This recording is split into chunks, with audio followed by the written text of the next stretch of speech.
अस्सलाम वालेकुम। Lecture 33 start करते हैं जी, कैप 5 का।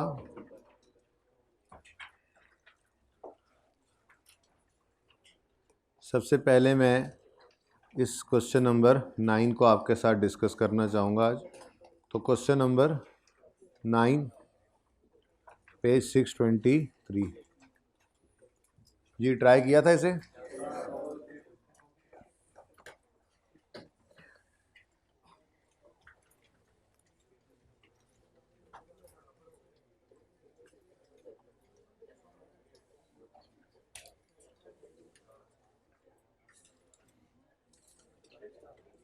अच्छा जी, क्विकली बच्चों इसको करते हैं सॉल्व।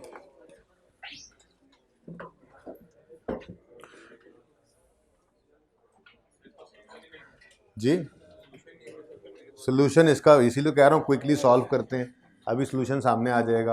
आज पहले आपने सॉल्व किया, बाद में मैं कर देता हूँ सॉल्व, ठीक है।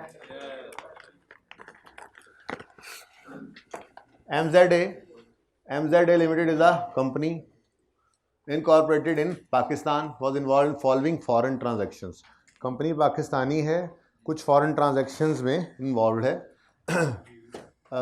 MZA Limited bought equipment for 1,30,000 dinars on March 4, 2018 and paid for on 25 अगस्त। ठीक है जी, ट्रांजैक्शन डेट है 4 मार्च, कोई ताल्लुक नहीं है ख़ास पिछले लेक्चर से इसका, जो हमने अभी आगे पढ़ना है। ठीक है, ध्यान से बस देखते रहें, आसान सा स्टैंडर्ड है। अच्छा जी, 4 मार्च को ट्रांजैक्शन डेट है और सेटलमेंट डेट है 25 अगस्त को, ईयर एंड है 31 दिसंबर। तो पहले ही हमारे साल में पहले ट्रांजैक्शन हुई और फिर सेटलमेंट भी हो गई, सिंपल। तो ए पार्ट बोले जी, यकम मार्च, 4 मार्च 2018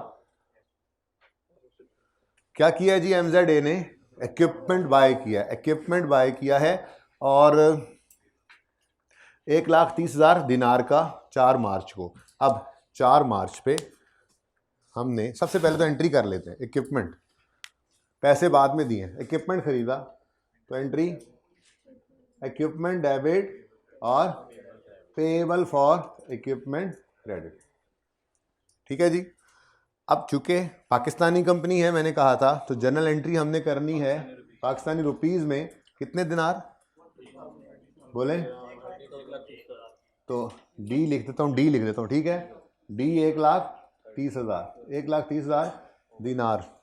अब आपको कल ये बताया था, गालिबन यहीं करीब ही कहीं बताया था, अल्लाह करे मिल जाए ये, कि अगर 1 रुपया अगर एक लगा हो फॉरेन करेंसी के साथ तो मल्टीप्लाई से सवाल करना है, और इसको डायरेक्ट भी कहते हैं। ठीक है, और अगर 1 रुपया लोकल करेंसी के साथ लग जाए, 1 रुपया कह रहा हूँ, 1 लोकल करेंसी से लग जाए तो सवाल किससे करना पड़ेगा, डिवाइड से। ठीक है, तो अगर यूँ लिखा हो सवाल में कि $1 बराबर है इतने रुपए के, तो 1 लगा हुआ है फॉरेन करेंसी के साथ, तो मल्टीप्लाई से, जैसे नॉर्मली करते हैं सवाल, जैसे हमने कल ये किया था। अगर आपके पास $10 है और सवाल में ये बताया गया है कि $1 221 रुपए का है, ठीक है, तो चूंकि डॉलर यानी फॉरेन करेंसी के साथ 1 लगा हुआ है तो मल्टीप्लाई करके रुपीस निकाल सकते हैं। हमने कहा था जी 10 × 221 39 इतने रुपए पड़े। लेकिन अगर यही सवाल हो कि आपके पास $10 पड़े हैं, लेकिन जो कन्वर्जन रेट है, करेंसी का रेट है, वो $1 = रुपीस में नहीं दिया हुआ, बल्कि या ये बताया जा रहा है 1 रुपया इतने डॉलर्स के बराबर है, यानी लोकल करेंसी के साथ 1 लग जाए तो फिर आपको यही सवाल किससे करना पड़ेगा, डिवाइड से। आंसर तो सेम ही आना है, आंसर तो सेम ही आएगा। ओके, तो अब आज वाले सवाल को देखते हैं। ये कल मैंने हाईलाइट भी कर दिया था। Exchange rates relevant to above transaction to ₹1 are given below, यानी ₹1 = इतने दिनार, ₹1 = इतने ₹1 इज इक्वल टू इतने क्रैम्स, ₹1 इज इक्वल टू इतने सैरल्स, ठीक है, सही है ना। तो किसके साथ 1 लग गया, लोकल करेंसी के साथ। तो फिर कैसे सवाल करने हैं, डिवाइड करके, बस इतनी सी बात है, ठीक है। तो फिर 1,30,000 दिनार है 4 मार्च, तो यहां से आकर देखा 4 मार्च और 0.5 दिनार, ठीक है। यहाँ पे हमने 1,30 को डिवाइड किया 0.5 से, बताएं जी, 2,60,000 से इक्विपमेंट डेबिट और पेएबल फॉर इक्विपमेंट क्रेडिट, ठीक है जी। उसके बाद जी, उसके बाद ईयर एंड कोई नहीं आया, ठीक है, उससे पहले ही ये सेटल हो गया हमारा लोन, हमारी लायबिलिटी, हमारा पेएबल, लोन तो नहीं पेएबल, ठीक है। और पेड फॉर ऑन 25 अगस्त, 25 अगस्त को ये पेमेंट हो गई, ठीक है। अब पेमेंट अगर हुई है 25/8/18 पर, तो पेमेंट होने पर सेटलमेंट होने पर एंट्री क्या करते हैं आप, पेएबल डेबिट कैश क्रेडिट, ऐसे ही है ना। तो मैंने आपको क्या सिखाया था जी, नहीं पहले तो ये एंट्री लिखेंगे, ये सिखाया था, पेएबल डेबिट और एक लाइन खाली छोड़कर, क्योंकि इस वक्त भी कोई एक्सचेंज गेन या लॉस आ सकता है, ठीक है। अब सेटलमेंट के दिन क्या कहा था, पहले क्या करेंगे, पहले कैश। अब 1,30,000 दिनार हमने देने हैं अपने ओवरसीज सप्लायर को जिससे इक्विपमेंट खरीदा है। अब इस दिन कितने, जब जाएंगे ना मनी चेंजर के पास, उससे कहेंगे 1,30,000 दिनार दो, तो उसके बदले में रुपए मांगेगा ना, ठीक है। तो 1 रुपया बराबर है 25, किस दिन, 25 अगस्त है, 25 अगस्त पे 1 रुपया बराबर है 0.8 दिनार्स के, ठीक है। अब 1 रुपया, एक किसके साथ लगा हुआ है, रुपए के साथ, एक किसके साथ लगा हुआ है, लोकल करेंसी के साथ। तो डिवाइड से सवाल कर रहे हैं ना, ठीक है। तो डिवाइड बाय 0.8, जी बोले, 162,500। अब पेएबल कितना था, अब 2,60,000 जिसको देने थे उसको 1,62,000 देकर काम बन गया। तो खुशी की बात है या गम, खुशियां हैं, खुशी भी नहीं, खुशियां चढ़ गई, कितनी हैं, कोई 9 कोई 7 बोला था, 500। ये क्या है जी, exchange gain, profit and loss में फेंक देंगे बैलेंसिंग, ठीक है, profit and loss, a is over, ये आंसर था। Next, on 27 February MZ sold goods which had costed 46,000 for 476,000 crams to company whose currency was crams. हमें क्या, हमारी तो रुपीज है।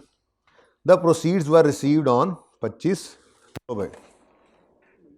अगेन वही सिचुएशन है, 27 फरवरी 18 को चीज़ें बेची और 25 मई 18 को रिसीव भी कर लिए पैसे, ठीक है। हाँ, एडिशनल चीज़ क्या है, जो कल आप कर रहे थे मैंने रोका था, वो आज गिवन है, ठीक है। आज आपको नज़र आ रहा है कॉस्ट, ठीक है। तो जो चीज़ें बेची हैं उनकी कॉस्ट भी अवेलेबल हो गई। अगर सिर्फ सेलिंग प्राइस अवेलेबल होगी तो डेटर डेबिट सेल क्रेडिट, अगर कॉस्ट भी सवाल में दे दे तो फिर दूसरी एंट्री करोगे, cost of sale debit inventory credit, ठीक है ना, कल बताया था आपको, ठीक है।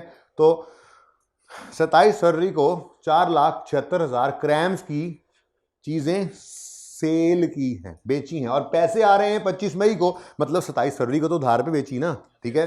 तो बी है 2 है, बी भाई बोलो किस दिन, 27 फरवरी 2018 पर गुड्स सेल की, उधार पे की तो डेटर डेबिट सेल्स क्रेडिट, कितने क्रैम्स की,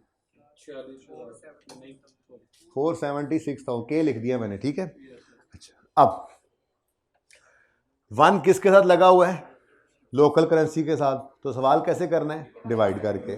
क्रैम्स की बात करें, क्रैम्स तो नजर ही नहीं आ रहा, ये देखें जी, 27 फरवरी 18 को 1 रुपया बराबर है 5 ग्राम्स के, लेकिन चूंकि लगा हुआ है 1 लोकल करेंसी के साथ तो डिवाइड करके सवाल करेंगे, तो डिवाइडेड बाय 5, आंसर इज 95,200। ठीक है, नेक्स्ट। हाँ जी, नहीं, कॉस्ट ऑफ सेल। इसी दिन एक और एंट्री होगी, इसी दिन, सेम दिन, इधर देखो 27 फरवरी 18 एंट्री होगी, कॉस्ट ऑफ सेल्स डेबिट और इन्वेंट्री क्रेडिट, और ये एंट्री हमेशा होती है कॉस्ट से, और कॉस्ट गिवन है 46,000 क्रैम्स, रुपीज लिखा हुआ है, मुसीबत में ना पढ़ना। नॉर्मली हो जाता है ना, ऐसे चीज बेचनी है, बाहर भेजनी थी तो यहाँ लोकली खरीदी और बाहर भेज दी। ठीक है, बेचा बाहर, खरीदा यहीं से लोकली इसको, तो लोकल खरीदा है तो रुपीज में खरीद लिया, और बाहर बेचा जिस मुल्क में भेजा उसकी करेंसी के अंदर वो आ रहा था। ठीक है, तो रुपीज के साथ इस एंट्री को कर लो, कितना जी, 46,000। और कहा था आपको कि ये सेल और ये कॉस्ट ऑफ सेल, इनको नेट करने से आपका जीपी आ जाएगा। ठीक है, बहरहाल हम जीपी थोड़े निकाल रहे हैं। ओके, और प्रोसीड्स रिसीव हो गई हैं 25 मई 18 पे, तो 25 मई 18 अभी तक दूसरा सवाल, यानी दूसरी ट्रांजैक्शन सामने आ गई है, रीट्रांसलेशन की जरूरत नहीं पड़ी। याद है रीट्रांसलेशन किसे कहा था हमने? ये बैलेंस शीट डेट के ऊपर कोई पेएबल या प्रीपेड, प्रीपेड नहीं, वो भी बताता हूँ, कोई पेएबल या रिसीवेबल पड़ा। ठीक है, पेएबल या रिसीवेबल, ठीक है, मॉनेटरी एसेट पड़ा हो तो उसे हम रीट्रांसलेट करते हैं, उस दिन की डेट पे गेन या लॉस रिकॉर्ड कर देते हैं। ठीक है जी, बोलें। तो पैसे रिसीव हो गए, पैसे रिसीव हुए, कैश डेबिट, एक लाइन खाली छोड़कर डेटर क्रेडिट, और पहले लिखेंगे हम कैश। तो कितने क्रैम्स रिसीव होंगे आज? जितनों की बात हुई थी।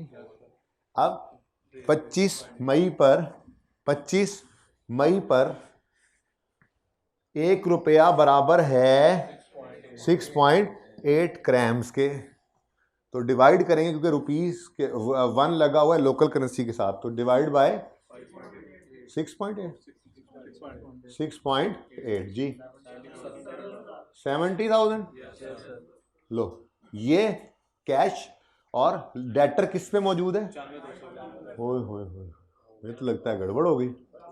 95,000, हाँ भाई, जिससे आने थे 95 उससे आए सिर्फ 70, तो खुशियां चढ़ेंगी। रिसीवेबल कम हो गया भाई, तो ये क्या है? लॉस है, लॉस। तो एक्सचेंज लॉस आ गया balancing figure profit and loss में जी, 25200 जी। क्यों? देखिए ना, वो पैसे तो नहीं थे आए, फिर भी हमने कर दिया। क्या पैसे नहीं आए? आ गए हैं पैसे भाई। नहीं, वो वहाँ पे ना, वो 95,200 पे पैसे बेटा, वो तो फायदे रहे एक्चुअली, 46,000। नहीं भाई, हमने जिस दिन ये गुड्स बेची थी ना, उस दिन हमारी करेंसी को देखते हुए ही हमने 4,76,000 क्रैम्स की बेची थी। हमने अपने 95 पूरे करने थे। ठीक है ना, एक बात कर रहा हूँ। अब अगर हमें पता होता कि ये गड़बड़ नहीं, तो हो सकता है हमने उसको 5,75,000 क्रैम्स की बेची होती चीज़ें। ठीक है ना, बात समझिए। हमने अपने हिसाब से, अपनी कॉस्ट जितनी पड़ी है चीज़ की, उसके हिसाब से हमने सेल बुक की है, कुछ प्रॉफिट रख के। तो ये सिर्फ, अब चीज़ें नहीं बदली, सिर्फ क्या हुआ है, एक्सचेंज रेट आ गया चेंज, एक्सचेंज रेट में चेंज आ गया। अब एक्सचेंज रेट में चेंज आया तो हमें जो रिसीव होना चाहिए था उतना रिसीव नहीं हुआ, तो ये नुकसान ही हुआ ना फिर। ठीक है, आपने इतने की चीज़ बेच दी थी, उसकी रजा से बेची थी, तो ये फ़ायदा आपको हो गया था, रेवेन्यू तो आप बुक कर चुके हैं भाई, ये आपने रिसीव करना चाहिए, आपका हक था, उतना रिसीव नहीं हुआ तो लॉस है। ठीक है, बाकी चीज़ें बेच के तो फ़ायदा होना ही है। जी, चलें आगे। नेक्स्ट, कोई तो रीमेजरमेंट आ जाए। On 2 September 18 MZA sold goods which costed 17 for 53,376 serals to a company whose currency was serals. The amount was outstanding at 31/18 but the proceeds were received in salaries on 7 February 19 when the exchange rate was. अच्छा वैसे तो उसने क्या कहा है, general entries कर दो 31 दिसंबर 18 के लिए, तो अगली को फिर रहने दें, फिर क्यों टाइम क्यों ज़ाया करें, तुम कर लेना घर पे। बट द, ये बट साहब को काट दो, proceeds were received in salaries, हमें इससे क्या, हम तो 31 दिसंबर पे उसको बस रीट्रांसलेट कर लेंगे, ठीक है। ले भाई 2 सितंबर सी पार्ट, 2 सितंबर 18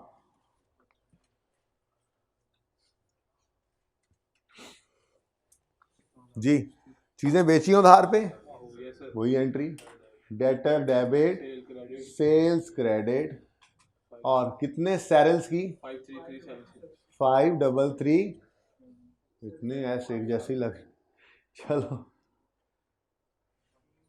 यूँ लिख देते हैं, SR 53376 सैरल्स।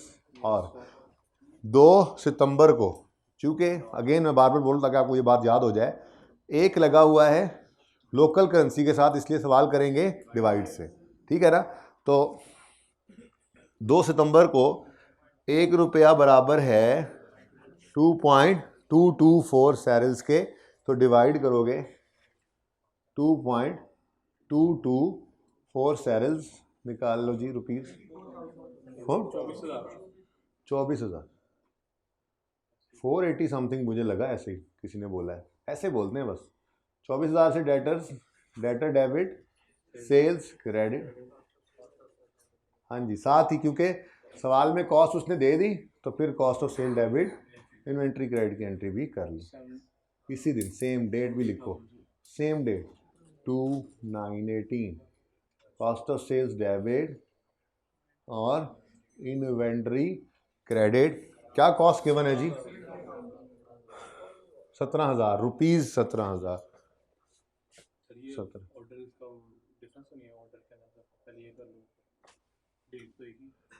हाँ यार कर लेना पहले,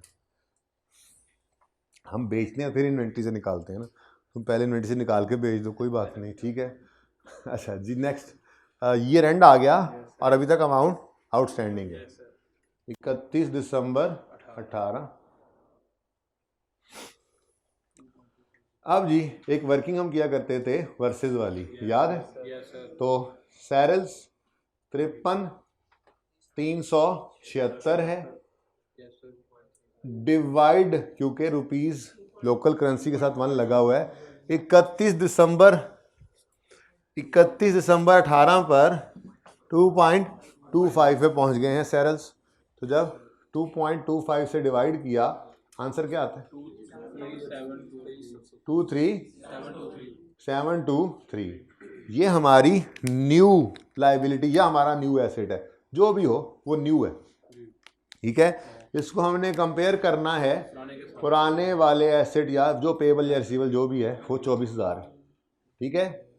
अब जी रिसीवेबल है या पेबल है, तो हमें रिसीव होना था 24, हुआ सिर्फ, हुआ नहीं, लेकिन अगर अभी आ जाए तो कितना आएगा 23, तो डेटर रिसीवेबल कम हो रहा है या बढ़ रहा है, जगा दो इसको, कम हो रहा है या बढ़ रहा है, कम हो रहा है। डेटर का कम होना खुशी की बात है या गम की बात है, बगैर कोई पैसे आके नहीं कम हो रहा, पड़े पड़े कम हो गया, ठीक है। तो फिर डेटर हो गया क्रेडिट, डेटर क्रेडिट कितने से जी 2, अच्छा 277। अब ये एक्सचेंज लॉस है, ये भी 277 है, अच्छा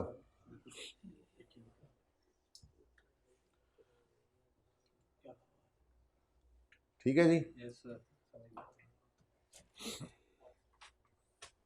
last is MZA borrowed 4,26,000 Ronaldos on 25 May 18 and is repayable in 2 years time, तो किस दिन 25 मई को, डी पार्ट है, 25 मई 18 पर एक लोन ले लिया, सिंपल एंट्री बोलो, cash debit loan credit, foreign currency loan है, ठीक है, ये वही लोन है कि $1 बढ़े तो ये बढ़ जाता है, ये वही वाला है, ठीक है ना, मसला यही है।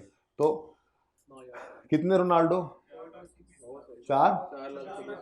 26,000 डिवाइड करेंगे क्योंकि लोकल करेंसी के साथ 1 है, तो 25 मई को 1.6, ₹1 है 1.6 रोनाल्डो के बराबर, ठीक है, तो आंसर इज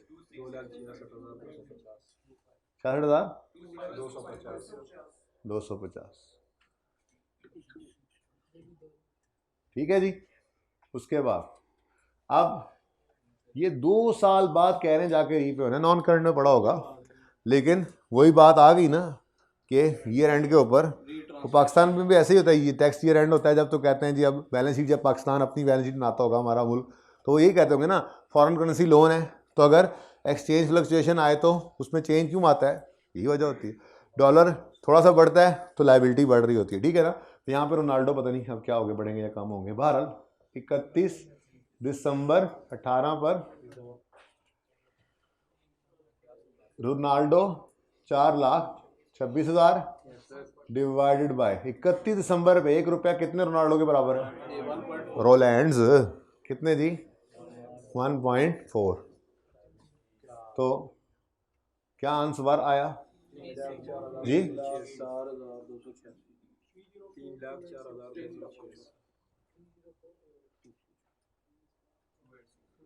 ये हमारी न्यू लाइबिलिटी या एसेट जो भी हो, इसको हमने कंपेयर करना है,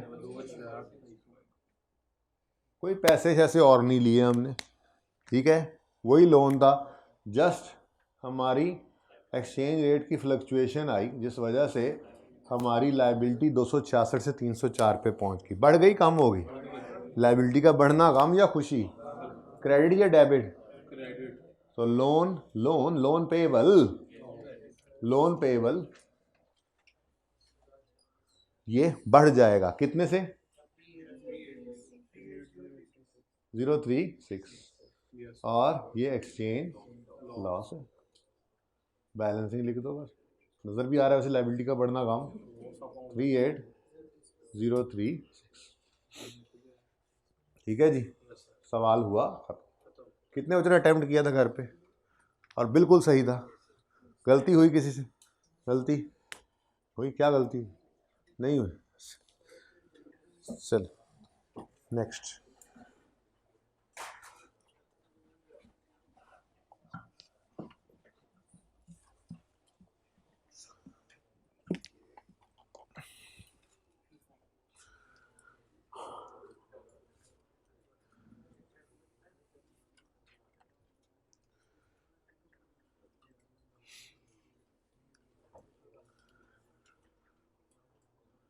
हाँ जी, 6, 7, 8 होमवर्क में थे, ऐसे ही है।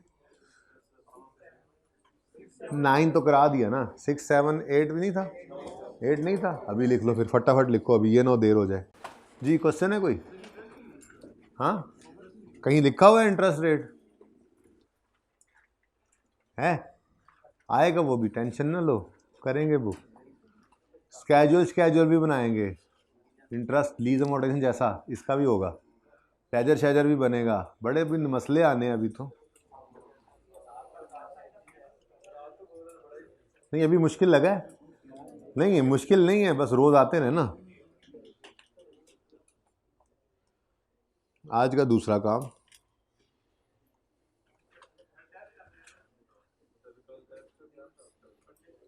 कल नहीं मंडे को है। अच्छा जी, बात कर लेते हैं जी। 21।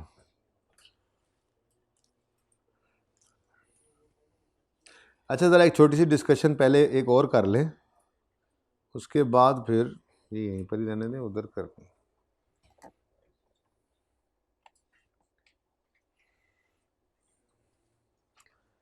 हमने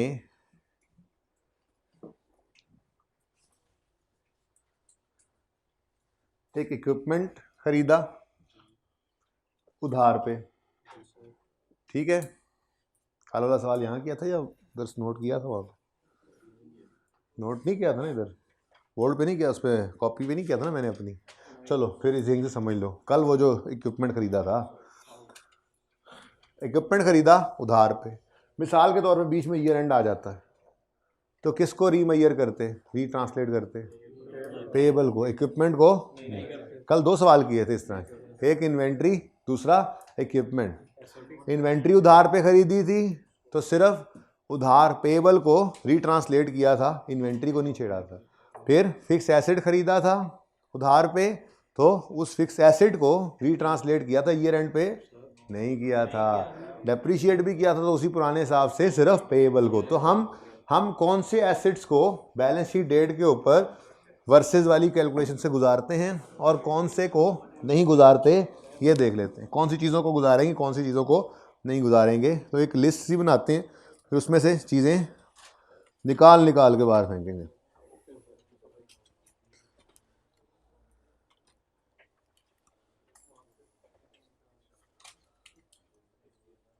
लोन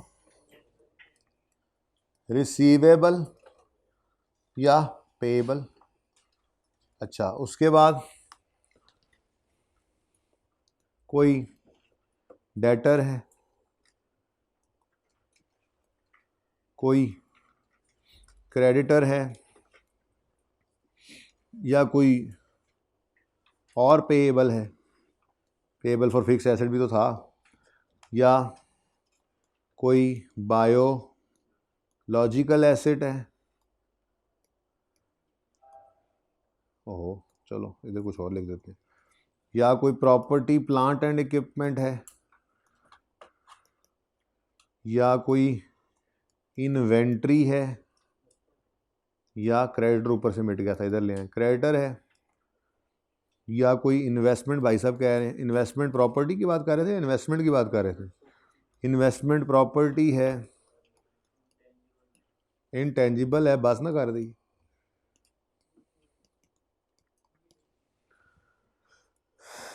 तो ये तो एक नेवर एंडिंग लिस्ट है, ठीक है। अब इनमें से कौन से वाले एसेट्स हैं जिनको हमने ईयर एंड के ऊपर रीट्रांसलेट करना है? तो लोन रिसीवेबल पेएबल रीट्रांसलेट होने वाले हैं, ठीक है।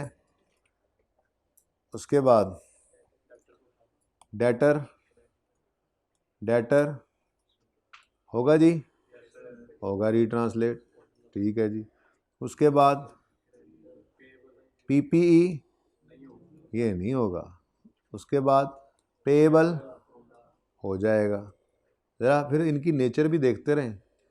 बायोलॉजिकल एसेट जी होगा नहीं। इन्वेंट्री होगा नहीं। अच्छा, क्रेडिटर होगा, ये होगा। अच्छा, उसके बाद इन्वेस्टमेंट प्रॉपर्टी नहीं होगा, और इंटेंजिबल। तो फिर क्या नज़र आया आपको इस सारी डिस्कशन में? कुछ एसेट्स ऐसे नज़र आ रहे हैं हमें कि जो इट सेल्फ मनी है, जिनको हम मॉनिटरी आइटम्स भी कहते हैं, ठीक है। क्या कहते हैं जी? Monetary items. मॉनिटरी आइटम्स और दूसरे आइटम्स जो नज़र आ रहे हैं वो नॉन। हालांकि देखो ना, मिसाल के तौर पे आप डेटर को देखो तो वो भी एसेट है, और पीपीई को देखो तो वो भी एसेट है, ऐसे ही है ना। डेटर भी एसेट, पीपीई भी एसेट। लेकिन डेटर को हम मॉनिटरी एसेट कह रहे हैं और पीपीई को नॉन मॉनिटरी। क्या मतलब? डेटर का मतलब क्या होता है? Money receivable. क्रेडिटर का मतलब क्या होता है? मनी पेबल, ठीक है ना। लेकिन पीपीई का मतलब मॉनिटरी एसेट नहीं, मनी रिसीवेबल नहीं है। हाँ, इसको आप अगर बेच दो तो उससे पैसे आ सकते हैं। इट्स सेल्फ ये रिसीवेबल इन कैश नहीं होता। बेचोगे तो फिर कैश आ भी सकता है, उधार बेचो तो फिर रिसीवेबल भी बन सकता है। इन्वेंट्री इट्स सेल्फ कैश नहीं है। हाँ, इसको बेचकर कैश आ सकता है, ठीक है। तो जितने भी इसमें आप भाई साहब ने एक नाम लिया था अभी थोड़ी देर पहले, सर आपने इंटरेस्ट क्यों नहीं लिखा, तो भाई सवाल में था नहीं ना वो, ठीक है। तो इंटरेस्ट रिसीवेबल या पेएबल भी हो सकता है, ठीक है। इंटरेस्ट रिसीवेबल या पेएबल, ये भी क्या होगा, मॉनिटरी है। लोन रिसीवेबल पेएबल भी मॉनिटरी है। Debtor payable for fixture equipment या क्रेडिटर, ठीक है। जो कैश इट सेल्फ भी, आपस की बात बताऊं, कैश इट सेल्फ वो तो खुद होता ही कैश है ना, ठीक है, वो तो है ही कैश, डॉलर में पड़े हैं, हमारे पास डॉलर पड़े हैं।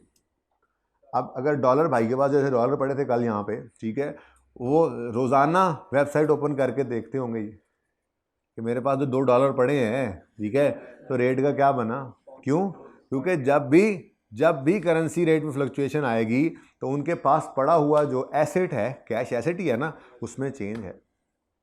तो कैश इटसेल्फ वो तो है ही मनी, ठीक है ना, कैश तो है ही मनी, ये बाकी एसेट्स भी मनी रिसीवेबल या पेएबल हैं, तो मॉनिटरी एसेट्स इनको कहते हैं।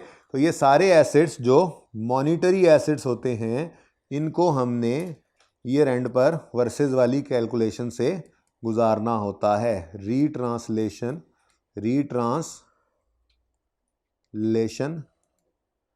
Is required at balance sheet date.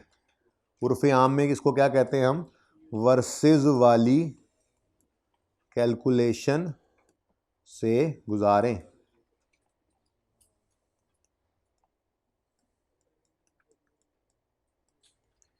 ठीक है। और ये जो सारे दोस्त हैं हमारे, वाह, ये जो सारे दोस्त हैं हमारे, ये जो सारे दोस्त हैं हमारे, इन सारे दोस्तों को हमने ईयर एंड पर वर्सेस वाली कैलकुलेशन से नहीं गुजारना, ठीक है, क्योंकि ये नॉन मॉनिटरी एसेट्स हैं। ऐसे ही कल देखा था ना, पीपीई को कोई नहीं छेड़ा था हमने, उसी अमाउंट को रहने दिया और उसी को फिर डेप्रिशिएट भी किया था, ठीक है। तो नॉन मॉनिटरी एसेट्स को डू नॉट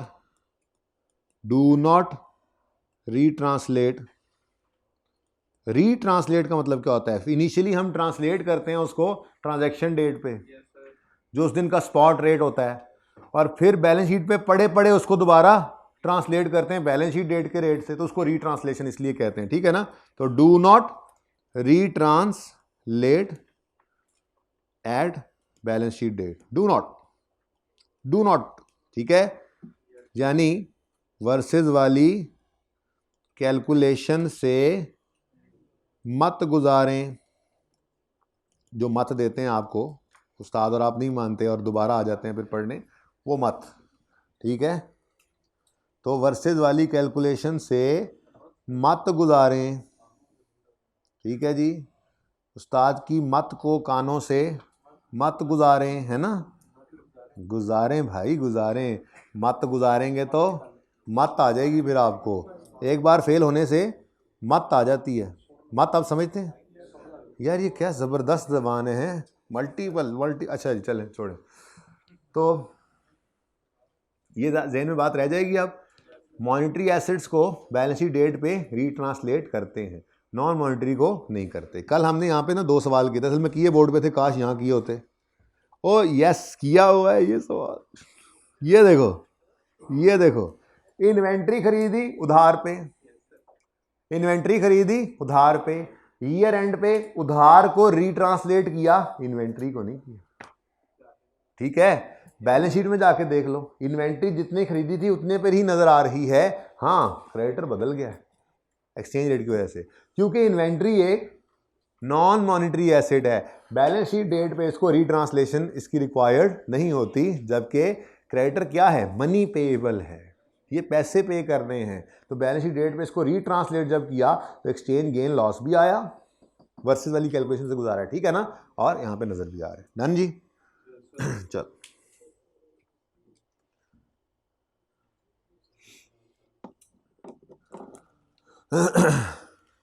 अच्छा जी, अपना या पराया जो भी हो, वो क्वेश्चन 6 और 7 में कोई मसला है, क्वेश्चन 8 होमवर्क में कर लोगे, अच्छा इसको लिख लो ना होमवर्क में फटाफट, ये मैंने पता नहीं कल क्यों नहीं लिखवाया, भूल गया।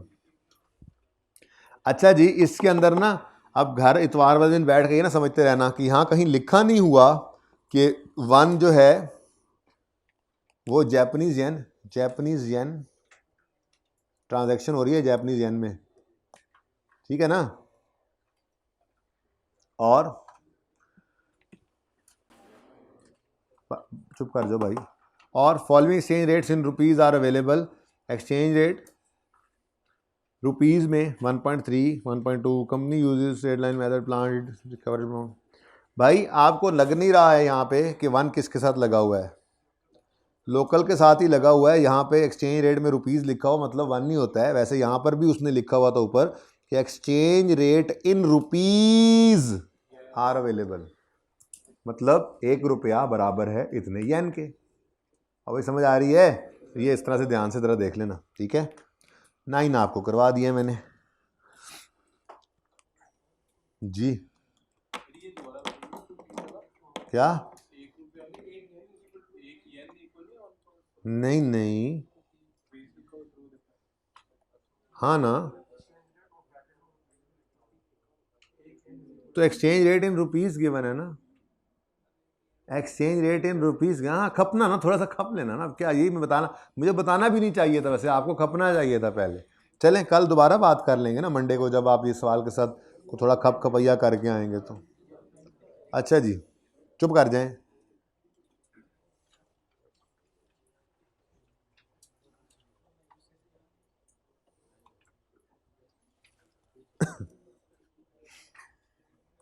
अच्छा जी, एक और भी छोटा सा काम कर ही लेते हैं अब, ये कॉन्टीन्यूटी में ही हो जाना है। वैसे तो मेरा दिल था इन्वेस्टमेंट प्रॉपर्टी की डिस्कशन कर लें ज़रा IAS 21 के साथ मिक्स करके। वो है एक पेज आपका हैंड रिटन, बहुत आसान डिस्कशन है, लेकिन उससे पहले ये कर लेते हैं कि बैंक डिपॉजिट वाला सवाल कर लेते हैं, ठीक है। ये भी बिल्कुल सिंपल सा क्वेश्चन है, इतना आसान स्टैंडर्ड है। हाँ जी, कल मंडे को इंशाल्लाह लोन वाली बात करेंगे।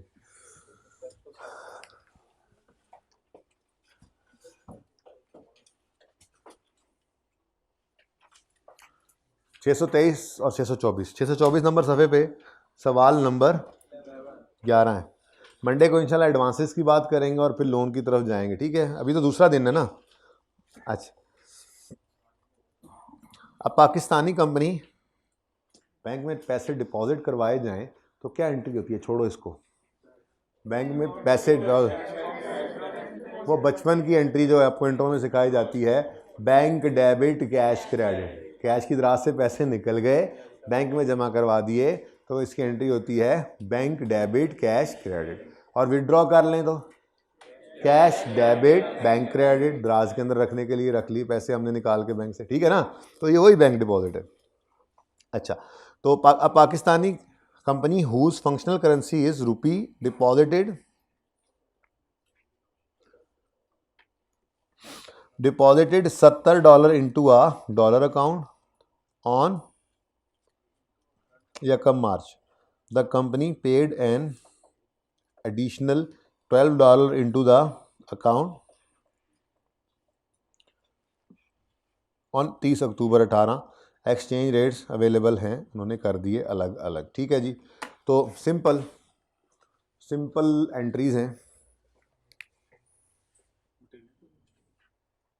मिटा दें भाई, अगला सवाल फिर यहीं पे करने जी। सिंपल एंट्रीज हैं, ज़रा ट्राई करें जल्दी से, ज़रा ट्राई करें। एक्सचेंज डिफरेंस निकालना है बेसिकली तो, लेकिन आप सिर्फ एक्सचेंज डिफरेंस ना निकालें। कहाँ जा रहे हैं भाई आप, हैं तुम्हें यार ये भूख क्यों लगती है यार, मसला क्या है इसके साथ है। सेहतमंद मैं वैसे ही बदनाम हूँ। अच्छा,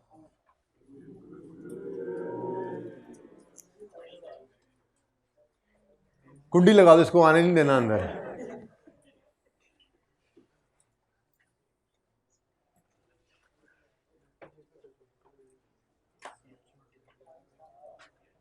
इसको एक दिन ना हम साइंस की क्लास में बिठाते हैं, फिर सेट हो जाएगा।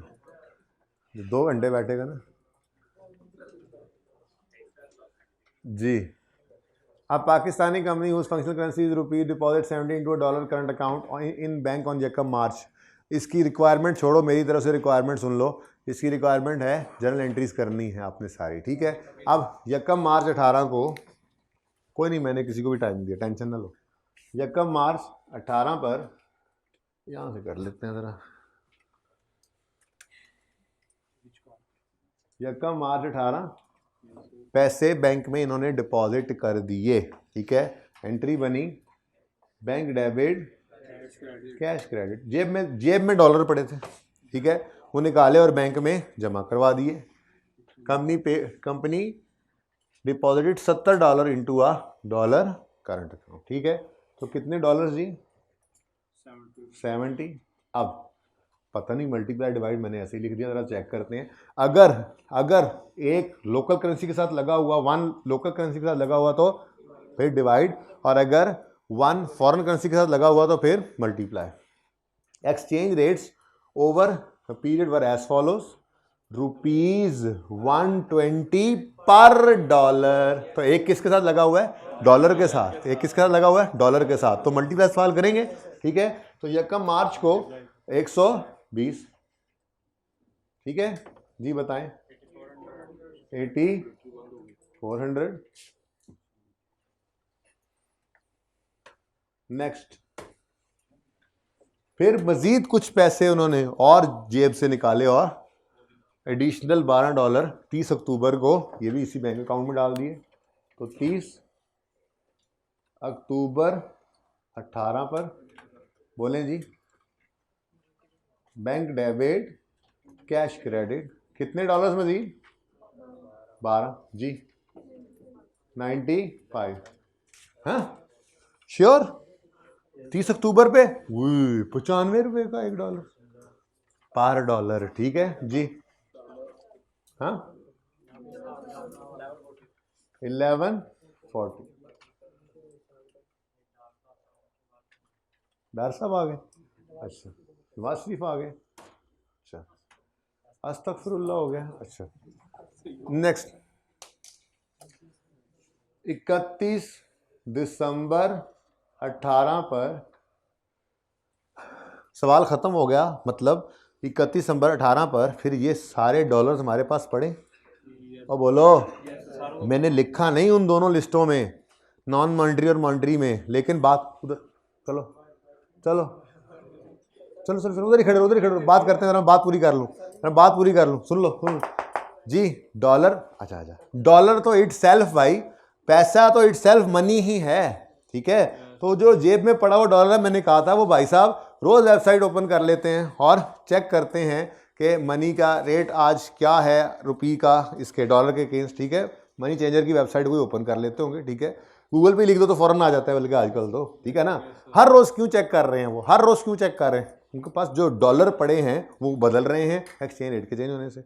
तो डॉलर कैश मनी तो इटसेल्फ मॉनिटरी आइटम ही है ना, उसको क्यों कहना मॉनिटरी है नॉन मॉनिटरी? पक्की बात है, इसको रीट्रांसलेट करना ज़रूरी है। ये जो डॉलर हमारे पास जेब में पड़े हैं, ये लोग होल्ड करके बैठ जाते हैं डॉलर्स, ठीक है। इसी को तो स्पेकुलेट करके कमा रहे होते हैं, कुछ कर रहे होते हैं, ठीक है। तो यहाँ पर कोई गेन या लॉस आ सकता है, ठीक है। अब उसको चेक कर लेते हैं।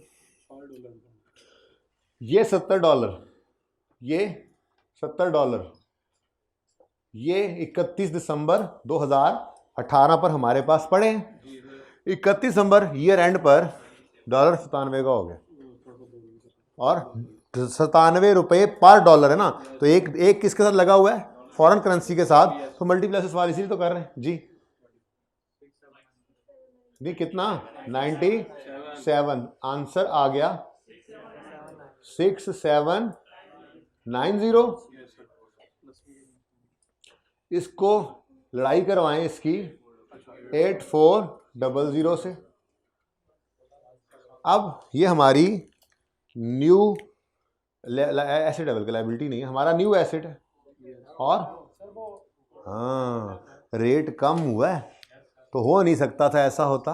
अभी तो बिल्कुल सीधा सीधा है ना, कैश पड़ा हुआ था, पैसे पड़े हुए थे। एक वक्त था 120 का डॉलर होता था, फिर डार साहब आप कह रहे हैं आ गए, तो आपके पास पड़े हुए डॉलर्स, ठीक है। तो this is the new one, okay. कम हुआ ना रेट, बहरहाल ऐसे ना सोचा करें, ऐसे परेशान ना हो, ठीक है। तो ओल्ड एसेट था इतना, बैंक बैलेंस बढ़ा था, न्यू लॉस या प्रॉफिट, लॉस आ गया, ठहर जाओ, कितना 1610 का लॉस, ठहर जाओ क्योंकि और भी पड़े, और भी पड़े, फिर $12 मजीद पड़े, और ये $12 भी 97 के हिसाब से है ना, 31 दिसंबर पे, तो ये भी इतने हो गए, कितना आता है 1164, इनकी लड़ाई करवाओ 1140 से। अब एक एसिड था 1140 का, वो 1164 का होगा, तो ये तो बढ़ गया, कितना 24 का गेन। अब भाई अलग अलग करें या नेट कर दें, नेट करें, फिर 1610 का लॉस और 24 का गेन हो तो 1586 का लॉस है, सॉस लॉस है। अच्छा जी, ओ बारिश भी तो हो सकती है साउथ अफ्रीका के मैच में। अच्छा सर आज दुआ करेंगे। अच्छा, इज्तिमा में ये दुआ करेंगे जी हम कि बारिश हो जाए। छोड़ो यार, सारी उम्मत की हिदायत की दुआएं करना छोड़ो, ये दुआ करना कि वो जो खेल रहे हो सबको अल्लाह हिदायत दे। अच्छा छोड़ो, मैच का क्या है, तो यहीं पे चला जाएगा जी। 1586 का लॉस है, ठीक है, लॉस है तो प्रॉफिट एंड लॉस डेबिट और बैंक क्रेडिट, ठीक है। क्या हुआ है इन टोटल देख लो ना, इन टोटल देख लो, अगर टोटल करके देख लो ना, तो ये कोई 90 समथिंग से 70 समथिंग से 9 समथिंग से 7 समथिंग पे आ गया। एसेट हमारा क्या हो गया, कम हो गया, हमारा एसेट क्या हो गया, कम हो गया, लॉस है, सिंपल एक्सचेंज लॉस डेबिट और बैंक क्रेडिट हो गया, ठीक है। कितने से 1586, ठीक है, सही है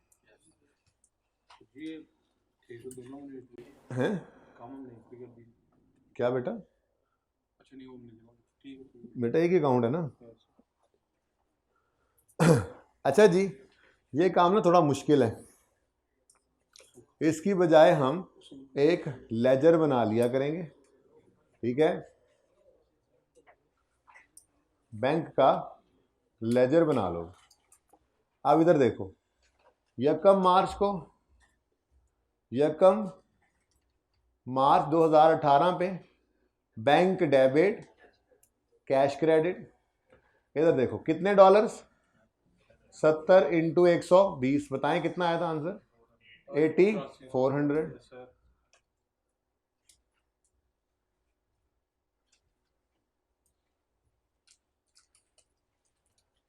फिर इसी तरह से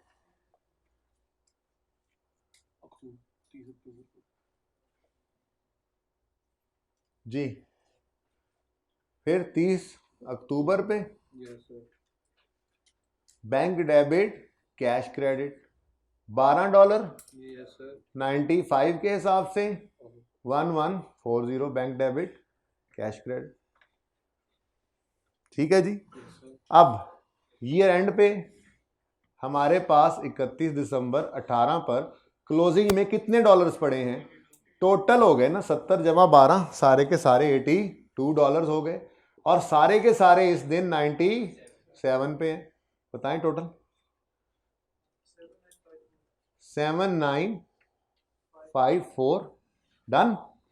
अब एंड पर बैलेंसिंग फिगर कैलकुलेट करो, अगर तो डेबिट साइड पे आ गई तो बैंक बढ़ रहा है, गेन होगा, bank debit gain profit and loss के अंदर क्रेडिट, और क्रेडिट साइड पे आ रहा हुआ तो बैंक कम हो रहा है, एसेट कम होना लॉस है, तो exchange loss debit profit and loss में और बैंक क्रेडिट, ठीक है। तो मैं एक लेक्चर पढ़ाना है किसी और क्लास में, हमने डिसाइड किया पीछे तुम्हारे जाने के बाद मशवरा किया। अच्छा जी सुनो, बताओ भाई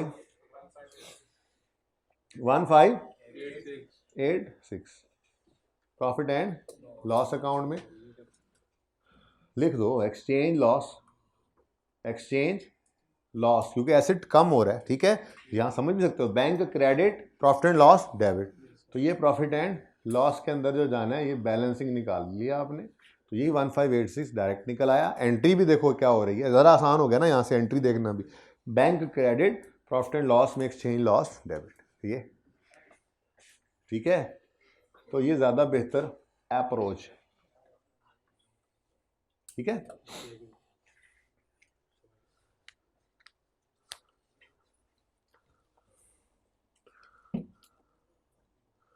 ये बेसिकली ना ये हमने वर्सेस वाली कैलकुलेशन ही तो की है सर, ये और ये वर्सेस ही तो है, ठीक है। ये पढ़े और ये पढ़े, वर्सेस किया तो 1586 आ गया ना, ठीक है।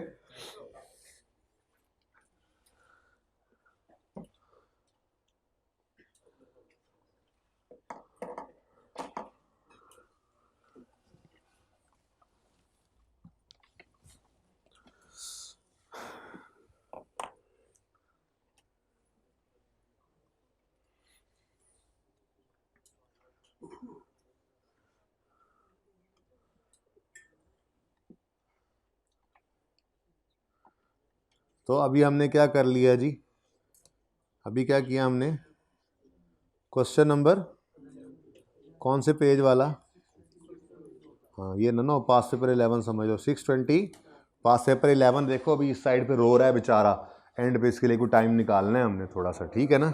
अच्छा आप मंडे को कर लेना बेटा, कोई मसला नहीं है, आप मंडे को कर लेना, साथ वाले से आके आप चले जाए, नो इशू। अच्छा जी, आपसे कल मैंने जिक्र किया था कि हमारा एक पास पेपर पेंडिंग है IS 41 का, पूरा नहीं कुछ कुछ, उसमें हमने जो चारा मंगवाया था वो चारा बाहर से मंगवाया था, ठीक है। भाई ने कहा स्पेन से मंगवाया था, अच्छा जी, हम ऑस्ट्रेलिया से मंगवाते हैं जी, ओके। पास पेपर सॉरी 1 था, एक ही पास पेपर था, कौन सा पेज था ज़रा बताओ जल्दी से। IS 41 था वैसे, ये मुझे याद है, पेज नहीं याद। IS 41 526, चलो ये तो कर ही लेंगे, लेकिन इससे करने से पहले जो है यहाँ पे ना थोड़ी सी ऐसे ही थोड़ी गप खिड़प लगाते हैं यार। अभी सवाल कहाँ किया हमने, अभी जो सवाल किया कहाँ गया, कहीं और किया है, अच्छा मैं ढूंढे जा रहा हूँ, देखो यार हद होगी, बता तो दो कम अज कम उस्ताद नू अपने नू।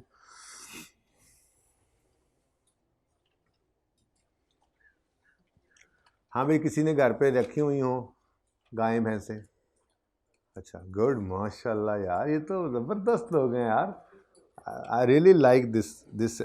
मैं अक्सर कहता होता हूँ अपने भाइयों को कि जे मैं सीए ना किया होंदा तो मैं मझां रखनियां सन, ठीक है। तो बहरहाल, और फिर वो नहीं करते वो, क्योंकि वो शायद उनके पास है मौका। एनीवेज सुनो, तो क्या नाम है भाई आपका, कोने वाले भाई, MD हैं, कैट नहीं लिखना, अच्छा। तो ये तो भाई MD फार्म्स के मालिक MD साहब हैं, ठीक है। अब पता चला MD बॉट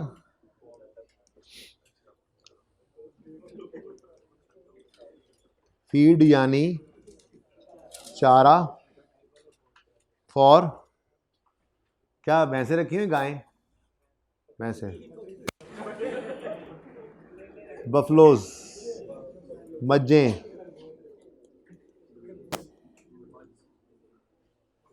अच्छा।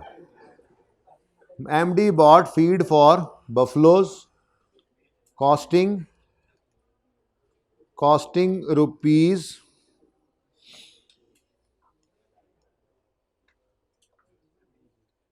300, 1000, 3000, ठीक है जी। अब जो इसकी मजें थी, उन्होंने सारा चारा नहीं खाया और ईयर एंड हो गया। ये फीड इसने बाहर से मंगवाई है, वो फीड ना पड़ी रहती है, वो चारा जो होता है ना, वो उनको क्या कहते हैं उसको पता नहीं, हाँ वही भाई जो कह रहे हैं, ठीक है ना। हाँ तो कहता है सैलेड,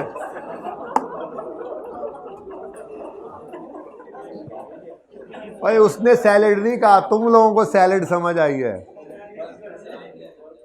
वो कह रहे हैं साइलेज, ठीक है, हाँ सैलेड। किसी ने भूखे से पूछा 2 और 2 कितने होते हैं, उसने कहा 4 रोटियां। तुम्हारा वही हिसाब है। अच्छा सुने,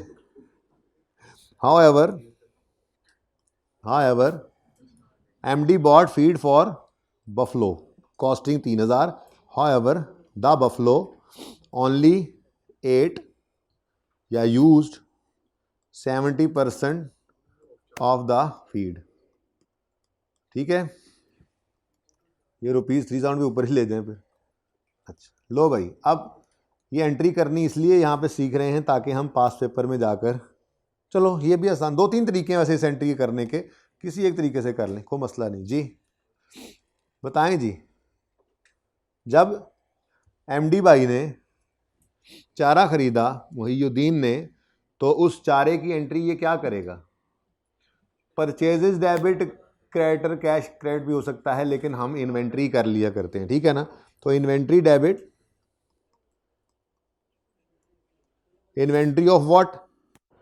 इन्वेंट्री ऑफ फीड, चारा, डेबिट और कैश या पेएबल, कैश ही कर लो, ठीक है, कैश या बैंक भी हो सकता है, या पेएबल कैश बैंक ही कर लो जी। कितना?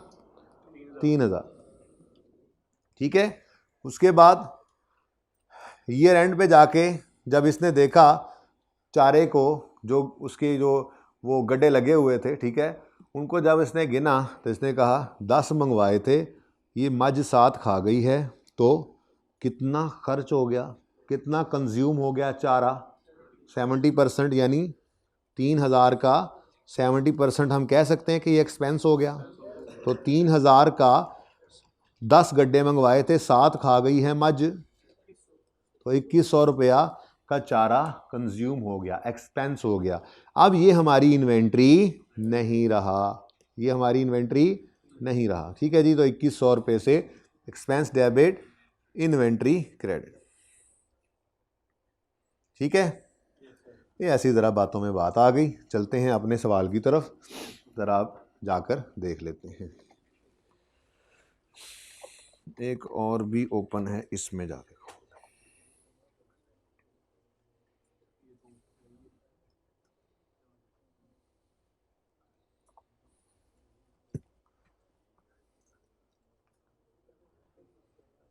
याद है दोस्त आपको अपना?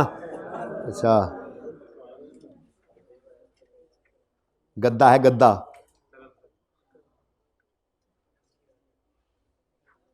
ये देखें जी, ओहो लिखा भी हुआ हमने, सुभान अल्लाह। ये देखो, ये 2 डिब्बों के ऊपर हमने क्या लिखा हुआ है? आफ्टर, मतलब जब आफ्टर, असल में पूरी बात लिखी हुई, आफ्टर स्टार्टिंग IAS 21, ठीक है ना। एंड करने की जरूरत नहीं थी, कल के लेक्चर के बाद भी हम ये सवाल कर सकते थे, पढ़ के देखते हैं। On 1 August 2019 RRL imported cattle feed of $, 1,50,000 against 70%। यहाँ तो बड़ा गंद मारा हुआ हमने, जगह ही कोई नहीं। अच्छा चलो छोड़ो, पढ़ तो लें एक बार। RRL also paid 5% custom duty on import. इसका क्या करेंगे जी? कस्टम ड्यूटी का क्या करेंगे? कॉस्ट में ऐड होती है इंपोर्ट के ऊपर कस्टम ड्यूटी, और ये बोले या ना बोले ये नॉन रिफंडेबल होती है, ठीक है। इसको भी हमने क्या करना होता है? Added to cost. अगर PPE खरीदा है तो उसकी कॉस्ट में ऐड कर दो, इन्वेंट्री खरीदी है तो उसकी कॉस्ट में ऐड कर दो, कॉस्ट तो कॉस्ट है, ठीक है। The feed is specially designed, वो सैलेड है भाई, सैलेड है, specially designed to provide vital nutrients to cows that keep them healthy and improve the quality of their produce. At the year end, 30% of the amount is payable, whereas 40% of the 40% example में, चलो 40% of the feed is unused, मतलब 60% हो गई use, ठीक है। और भाई ये 2 तरह से एंट्री, दूसरी छोड़ ऐसी होती है एंट्री, ठीक है, ये आसान है। अच्छा सही जी। अब 1 अगस्त को एंट्री करेंगे आप, inventory debit, cash credit, payable credit, ठीक है। साथ ही ज़रा ध्यान से देख लो, एक 5% की पेमेंट और भी है कस्टम वाली, वो भी कर लेंगे, ठीक है। उसके बाद आपने ईयर एंड पे आकर इन्वेंट्री को भी रीट्रांसलेट करना होगा और पेएबल को भी। इन्वेंट्री को नहीं करेंगे, हाँ, लेकिन इन्वेंट्री जितनी यूज़ हो गई है उसके यूज़ होने की एंट्री कर लेना, उसको कंज्यूम कर लेना। ज़रा एक ट्राई तो करो 1 मिनट में, जितना हो सके, गलत सलत फिर मैं करवाता हूँ। 1 मिनट है, 1 मिनट।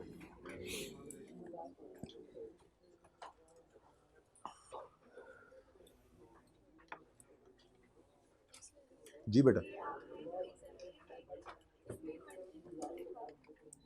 क्या लिखे, क्या थी फिर? जिस दिन चारा आया है वो क्या है, फिर क्या है? फीड की क्या है, एक्सपेंस हो गया, आते हुए खाया गया, स्टॉक पड़ा है ना। आप ये कहना चाह रहे हैं कि हम फीड बेचते तो नहीं हैं। तो बेटा ये जो स्टेशनरी यहाँ पे कॉलेज वालों ने मंगवाई है, ये जिस दिन आई है ये कंज्यूम नहीं हुई है, तो इसको एक्सपेंस कह दूँ? एसेट ही कहूँगा ना, स्टॉक ही कहूँगा ना। ये स्टॉक ऑफ स्टेशनरी है। दुकानदार ने अपने यूज़ करने के लिए जो स्टेशनरी रखी हुई है वो स्टॉक ऑफ स्टेशनरी है, बेचने के लिए रखी है वो भी स्टॉक ऑफ स्टेशनरी है, ठीक है ना।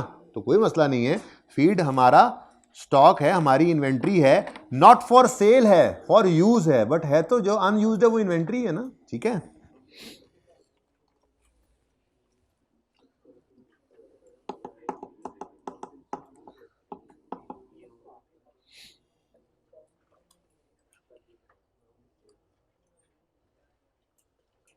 जी बच्चों, 1 मिनट हो गया, 1.5 मिनट हो गया वैसे, बाय द वे। यार आप लोगों ने वो मिटाया ही नहीं यार। चलो यहाँ पे घुसूड़ देते हैं फिर। भाई रहने दे, इधर करता हूँ फिर अगले की दफ़े मिटाते हैं। अभी यार नोट कर ले भाई, तू सवाल कर ले अभी।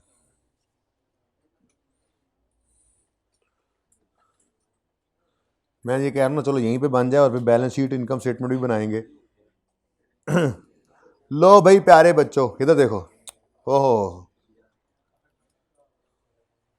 वैसे नहीं ऐसे नहीं लगा होता ऐसे, वो ऐसे बड़े बड़े वो लगे होते हैं, वो किसी भी इशारे पे बड़े बड़े इश्तेहार से ऐसे चल रहा होता है, धमाका ऑफर, बायोलॉजिकल एसिड मिक्स हो गया। इस टाइम बच्चों ने कहा होगा ना सर, वापस आ गए, कहा भी था वाकई सर IS 21 और 41 उसने मिक्स कर दिया। क्या मिक्स होना है अभी देख लेना, ये क्या मिक्स होता है, ऐसे ही बस जी। अच्छा भाई, आप ज़रा माजरत के साथ, थोड़ी सी रूटीन आगे पीछे हो रही है एंट्रीज की, माफ़ कर देना, ठीक है जी। बाद में अगर सेटिंग चेंज करनी है तो कर लेंगे। 1 अगस्त, ऑन 1 अगस्त इंपोर्ट किया है ना। अच्छा, 1 अगस्त 2019। देखो भाई इधर, इन्वेंट्री ऑफ फीड डेबिट 70%, कितना 70% पेमेंट की है, 30% पेएबल है, और वो ईयर एंड भी पेएबल है खैर से, ठीक है ना। तो फिर पेएबल क्रेडिट और कुछ कैश, पहले भी आपने सर पहले कैश देंगे फिर पेएबल, चलो कैश कर लो यार, कैश क्रेडिट और पेएबल फॉर फीड भी क्रेडिट, ठीक है। अभी नोट मत करो, रुक जाओ जरा, ऑप्शन है एक, ये एंट्री कर लो मिसाल के तौर पे 10 रुपये, 3 रुपये, 7 रुपये, ऐसी मिसाल के तौर पे। और उसके बाद हम कहते हैं जी 2 रुपये कस्टम भी पे किया है, तो उसकी भी एंट्री क्या करनी है, इन्वेंट्री डेबिट कैश क्रेडिट, कितने रुपये को बोला मैंने, 2 रुपये, ये एंट्री भी करनी है। तो इन्वेंट्री फीड 2 दफ़ा करना है। तो क्या ख्याल है, अगर इस कैश को भी क्रेडिट साइड पे लिख दें तो इन्वेंट्री बैलेंसिंग निकालें तो ये वहाँ पे शामिल हो नहीं जाएगा खुद ब खुद। समझ आइए ये बात, इस एंट्री को अलग करें, या जैसे IDC में करते थे, कैश को क्रेडिट साइड पे लिखते हैं और बैलेंसिंग तो उसी के अंदर ऐड हो जाएगा। क्या ख्याल है, करके देखें, चलो ऐसे ही करेंगे जैसे मैंने कहा। लो भाई, नहीं मैं अभी नहीं सुनूंगा आपकी बात, मैं बिल्कुल नहीं सुनूंगा आपकी बात। इन्वेंट्री ऑफ फीड को हम निकालेंगे एंड पे बैलेंसिंग, फिर जब मैं कर लूंगा ये काम फिर मैं आपकी बात सुनूंगा। इधर देखें आप जी, कितना कैश पे कर दिया भाई, देखो देखो भाई, यूएस डॉलर 1,50,000 में से 70% पे किया है, ठीक है जी जी। ये अगेन 70% पेमेंट, हाँ 70% पेमेंट है ना, मतलब हाँ तो वही हो नहीं नवी कड्डी सादा गल नूं सादा ना रहन दें। 1 अगस्त 19 पे RRL imported cattle feed of 1.5 lakh US dollars against 70% payment of feed है ऑफ 1.5 लाख यूएस डॉलर्स की अगेंस्ट 70% पेमेंट। फीड 1,50,000 की है यार, फिर सीधी बात भी लिखी हुई उल्टी कर देते, ठीक है, उल्टियां करता रहता है। अच्छा तो 1,50,000 यूएस डॉलर्स की फीड है ऑफ फीड ऑफ, ठीक है, और 70% पेमेंट कर दी तो 1 लाख कितना बन गया बोलो? 1,50,000 का 70% कितना बन गया सर? 1,50,000 भी लिखे ना आप, मेहरबानी करके लिखे ना आप, सब कुछ लिखे ना आप। हम आपके मुलाजिम हैं कि आप बताएं? आपको बताएं हम जी, हमको गुलाम है? 1,50,000 का 70% इंटू, चलो अब जो भी आंसर आएगा वो मत लिखवाना, ठीक है। अब 1 अगस्त को 1 यूएस डॉलर किसके साथ गिवन है जी? 1 किसके साथ लगा? फॉरेन करेंसी के साथ, तो फिर मल्टीप्लाई, डायरेक्ट तरीका मल्टीप्लाई, तो इंटू 164 इंटू 164, हाँ भी बोलें 17, ये ऊपर क्या आ रहा है? 1000 में था सवाल, रुपीज इन 1000 था ना, तो 1000 में रखना भाई।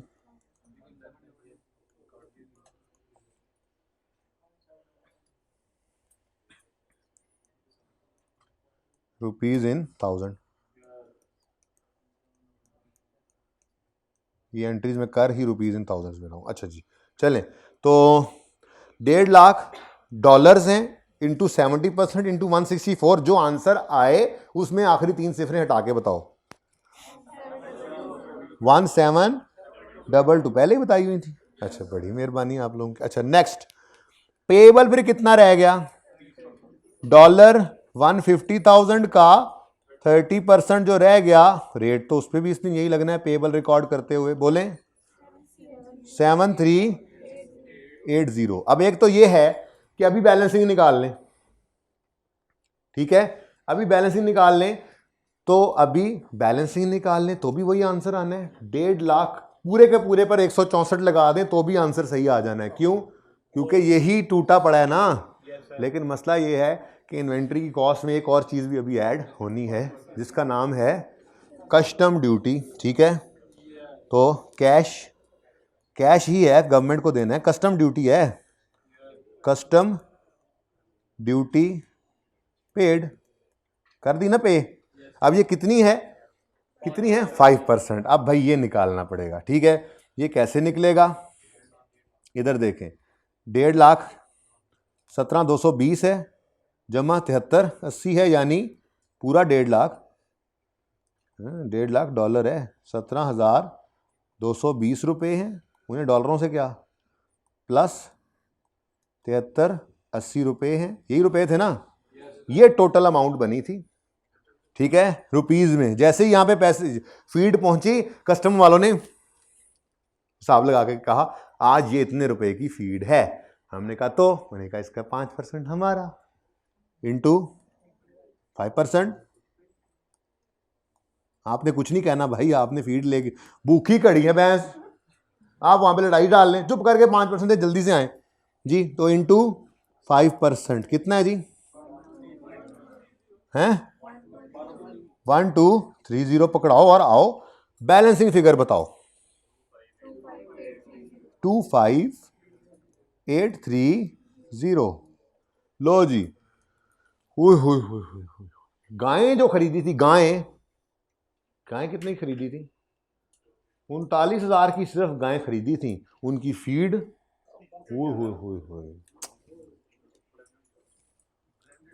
ओके 750 गायें सिर्फ 39,000 की आ गई थी, और चारा खरीदने लगे तो 25,000 का। चलो जी, हो गई एंट्री जी। एक तो कोई रह तो नहीं गई एंट्री? ठहर जा, करते हैं जी। भाई साहब, inventory is a non monetary asset, year end आ गया और इसको कुछ भी नहीं करना। कैश गया, कैश गया, टेंशन किसकी है? इसकी टेंशन है हमें, इसकी, ठीक है। अब इसको रीट्रांसलेट करना है। अब ये कितने डॉलर्स बनते हैं देख लेते हैं। पहले आए 31 दिसंबर 19 पर, और यहाँ पे आपने अब वर्सेस वाली कैलकुलेशन करनी, ठीक है। $1.5 लाख टोटल थे, जिनमें से 30% पेएबल थे। वहाँ निकाल लेते तो अब ना पड़ता ये मसला जी। कितना ले जी? $45,000 हैं जो पेएबल हैं। अच्छा सुनो सुनो सुनो, बस ठीक है, कोई नहीं। 31 दिसंबर 19 पर एक $1 $152 का है, इंटू 152। Answer is 68 versus 7380। ठहरो ठहरो ठहरो, इसके साथ लिखने दो ओल्ड, इसके साथ लिख दे दो न्यू, लगाने दो एक तीर। अब बताओ, लायबिलिटी कम हो गई कि बढ़ गई? लायबिलिटी नहीं रही, नहीं भाई, अभी भी है, रही तो है, ज़रा कम हो गई है, ठीक है। तो लायबिलिटी 73 से कम होकर 68 हो गई, लायबिलिटी कम हो गई। लायबिलिटी का कम होना करते हैं हम डेबिट, तो पेएबल डेबिट, और ये खुशी की बात है, एक्सचेंज गेन आ गया, खुशी आ गई। Balancing figure profit and loss में जाएगी कितनी? 540, ठीक है।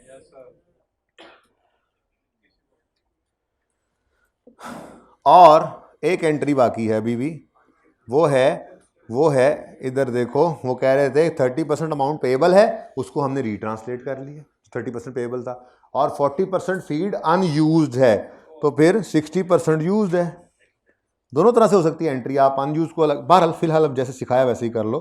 तो 31 दिसंबर 19 पे एमडी भाई ने जाके चारा काउंट किया था, और एक्सपेंस हो चुका है। अब फीड का लो, फीड किधर गई? ये 25,830, 25,830 कॉस्ट को करो, पकड़ो और कह दो कि अगर 40% अगर अनयूज्ड है तो मतलब 60% यूज हो गई। कितनी? 15,498 एक्सपेंस हो गई। इसको इन्वेंट्री में से निकाल दो,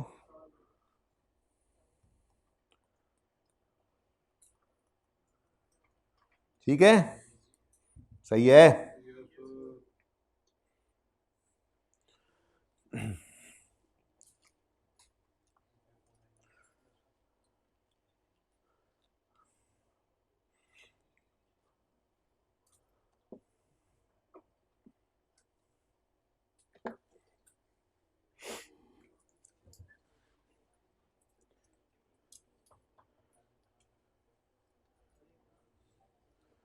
अच्छा बच्चों, अगर हम प्रॉफिट एंड लॉस अकाउंट बनाना चाहें, अब पुराने सवाल के एडजस्टमेंट में सिर्फ अभी वाले की बात कर रहा हूं, तो एक तो आएगा एक्सपेंस में फीड यूज्ड, फीड कंज्यूम्ड, ऐसे ही है।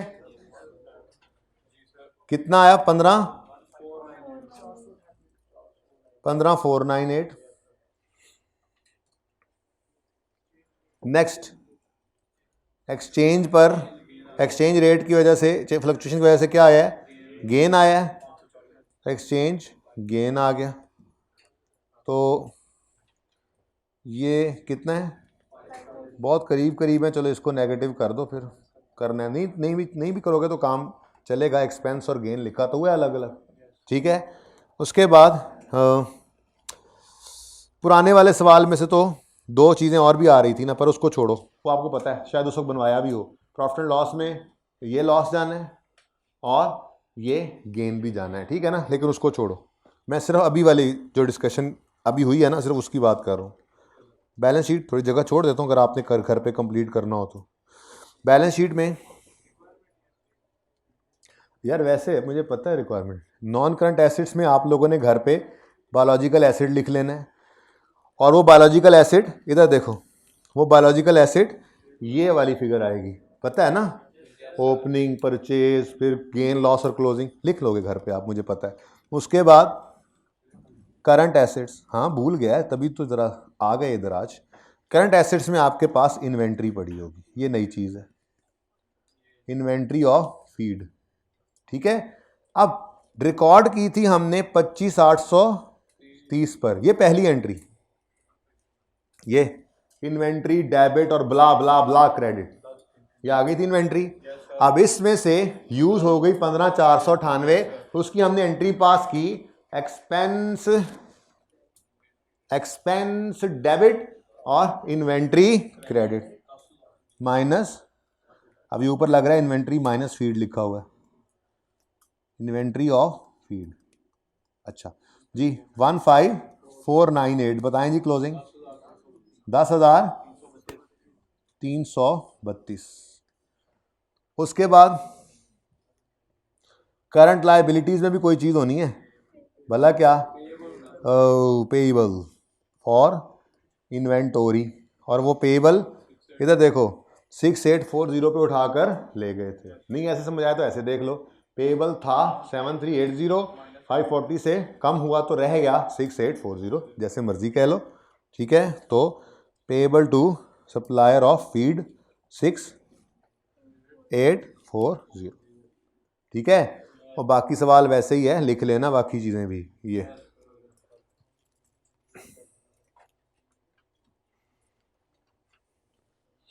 ठीक है।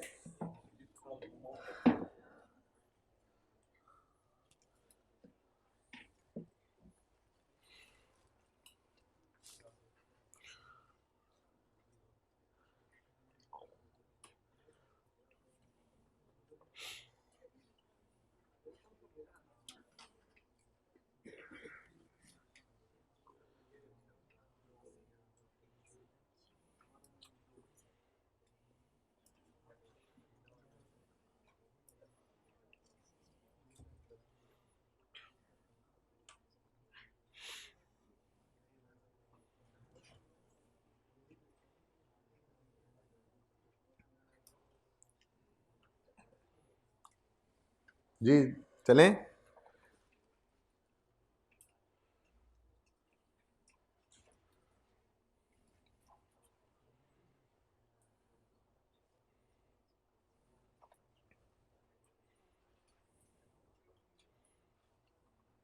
ये फॉरेन करेंसी के हैंड रिटन पेजेस में आए,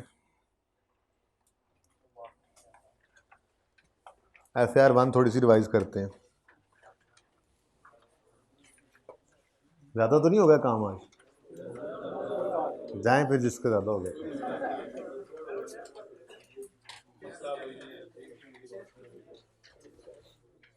IS 21 भी आ जाए तो मसला तो कोई नहीं है, मतलब कि थोड़ा बहुत तो अब आता ही है आपको, वैसे लीज तक ही आएगा, बट IS 21 भी आ जाए तो मेंटली तैयार है, क्या किया है, जितना किया है ये तो कुछ भी नहीं है यार। फॉरेन करेंसी लोन जब आएगा मसला तब आएगा, पर मसला तब भी नहीं आएगा इंशाल्लाह, पर वो अभी नहीं किया, ऐसी चीज़ तो नहीं आ सकती है, ठीक है ना। अच्छा सुने, IS 40 याद है, चले मैं याद कराता हूँ। IS 40 जो है उसमें हमने कहा था कि ये एप्लीकेबल है सिर्फ लैंड और बिल्डिंग, ठीक है।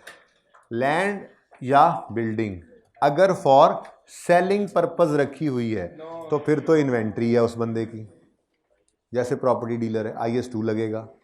अगर किसी ने लैंड और बिल्डिंग को अपने बिजनेस में यूज़ के लिए रखा हुआ है, जैसे हेड ऑफिस बनाया हुआ है, जैसे फैक्ट्री लगाई हुई है, जैसे सेल का शोरूम बनाया हुआ है, तो वो IS 16 में आएगा, प्रॉपर्टी प्लांट एंड इक्विपमेंट।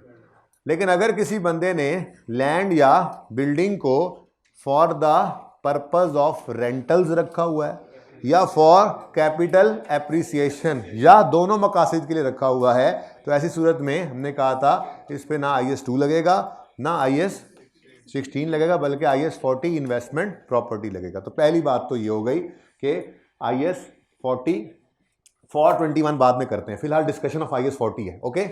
421 बाद में जी डिस्कशन ऑफ IS 40 क्या है, लैंड एंड बिल्डिंग, ठीक है, या लैंड और बिल्डिंग, ठीक है। अगर हेल्ड फॉर सेल है तो IS 2, अगर हेल्ड फॉर एडमिनिस्ट्रेटिव पर्पसेस हैं तो IS 16, याद आ रहा है। और अगर held for rental, capital efficient और बोथ है तो फिर IS 40, याद आया कुछ। फिर हमने अगली बात की थी कि सब बच्चों ने IS 40 पढ़ के आए हैं FR 1 से, कि सबसे पहली बात होती है इनिशियल रिकग्निशन, कब रिकॉर्ड करें, हर स्टैंडर्ड कब रिकॉर्ड करें।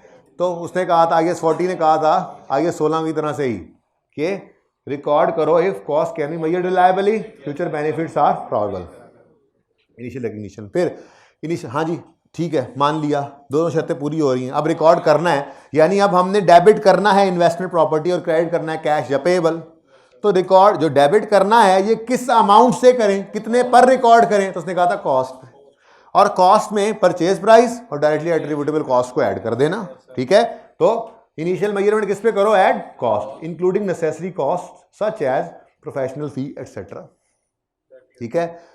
अगली बारी आई थी सब्सीक्वेंट मेजरमेंट, यहां आके सिर्फ चेंज आया था, वो भी कॉस्ट मॉडल में नहीं आया था। सब्सीक्वेंट मेजरमेंट में IS 40 कहता था अगर आप बैलेंस शीट पे इन्वेस्टमेंट प्रॉपर्टी आपके पास पड़ी है तो आपके पास ऑप्शन है, चाहो तो उसे कॉस्ट मॉडल पे रख लो। कॉस्ट मॉडल वही IS 16 वाला कॉस्ट मॉडल है, आप अपने एसेट को cost less accumulated depreciation less accumulated impairment loss पे रख लो, सेम 100% सेम, ठीक है।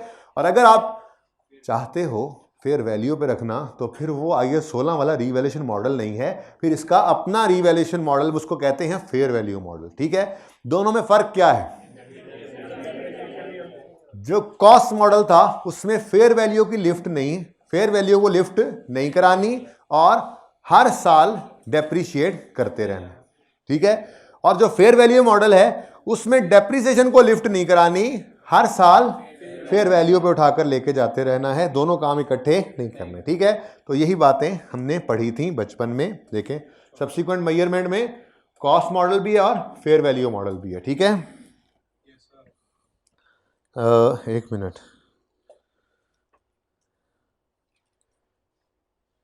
कॉस्ट मॉडल है तो क्या करोगे, लिखा हुआ वैसे जो मैंने बातें ज़बानी बोली, show asset in balance sheet at cost less accumulation and accumulated impairment loss, ठीक है। और दूसरा profit and loss will show depreciation, जबकि फेयर वैल्यू मॉडल हो तो show asset in balance sheet at fair value, profit and loss will show gain या loss due to fair value and do not depreciate. यादें ताज़ा हुई कुछ, चलो सही है, अब सब याद आ गया सर, अच्छा जी।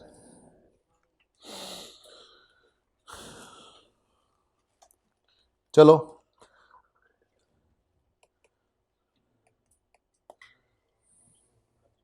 अच्छा जी, मुझे भी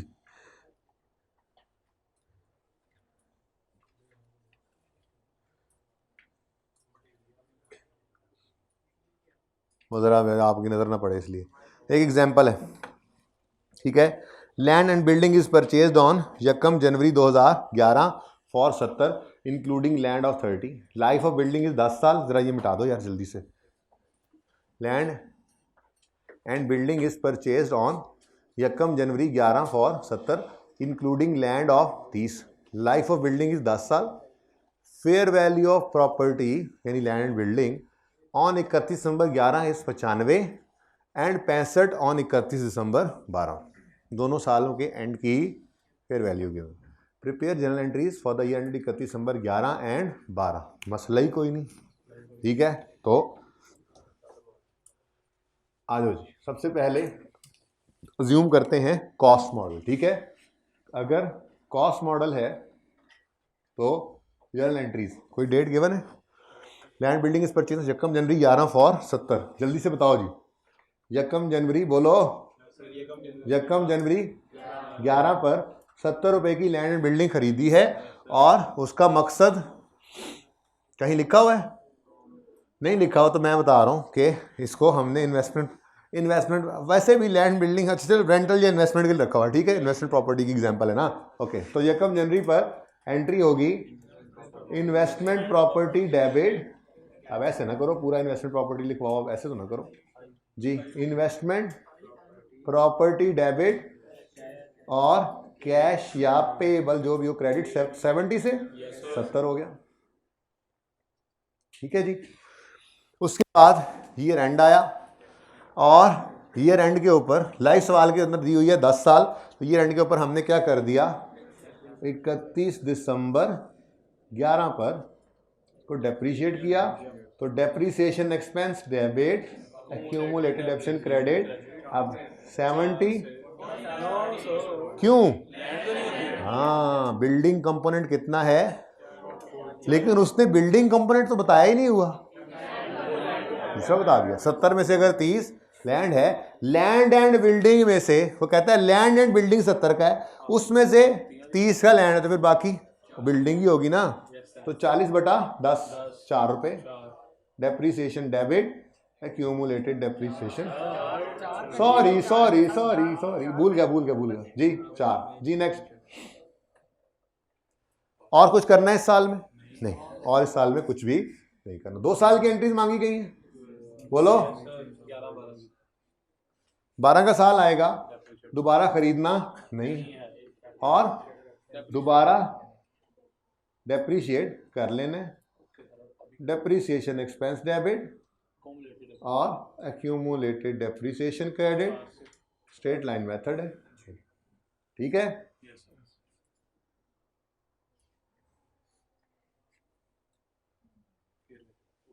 ठीक है, ये कॉस्ट मॉडल हमारे पास आ गया, ये दोनों साल इसी के ही cost model basically.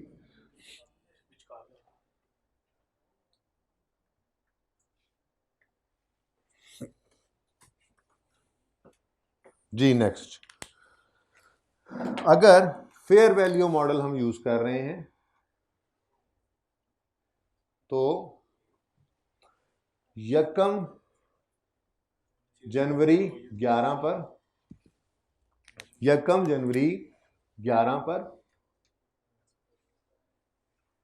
Investment property debit, कोई फर्क नहीं है पहले दिन, तो इन्वेस्टमेंट प्रॉपर्टी डेबिट और कैश क्रेडिट 70 से। लेकिन जब ईयर एंड आएगा तो डेप्रीसिएशन नहीं करनी, बल्कि ईयर एंड पे हम इसको उठाकर ले जाएंगे फेयर वैल्यू पे, और गेन लॉस चाहे आपको लगेगा भी सही अनरियलाइज है, लेकिन हम उसको प्रॉफिट एंड लॉस में ही रखेंगे, स्टैंडर्ड ने ऐसा ही कहा हुआ है। लेकिन इसके लिए हम एक छोटी सी वर्किंग किया करते थे, हम इन्वेस्टमेंट प्रॉपर्टी के लिए एक छोटा सा लेजर बना लेते थे, ठीक है ना। याद आ रहा है कुछ जो नहीं बनाते थे वो भी बना लेंगे अब। तो इन्वेस्टमेंट प्रॉपर्टी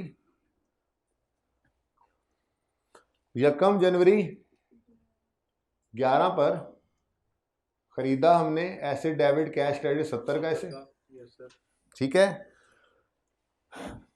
31 दिसंबर 11 पर 95 की और 12 पर 65 की हो गई है, तो 31 दिसंबर 11 पर 95 और यही यहाँ पर क्लोज हो जाएगा ना, गेन भी आ सकता है लॉस भी आ सकता है, जगह छोड़ दी हमने। और फिर 31 दिसंबर 12 पर क्लोजिंग 65 हो गया।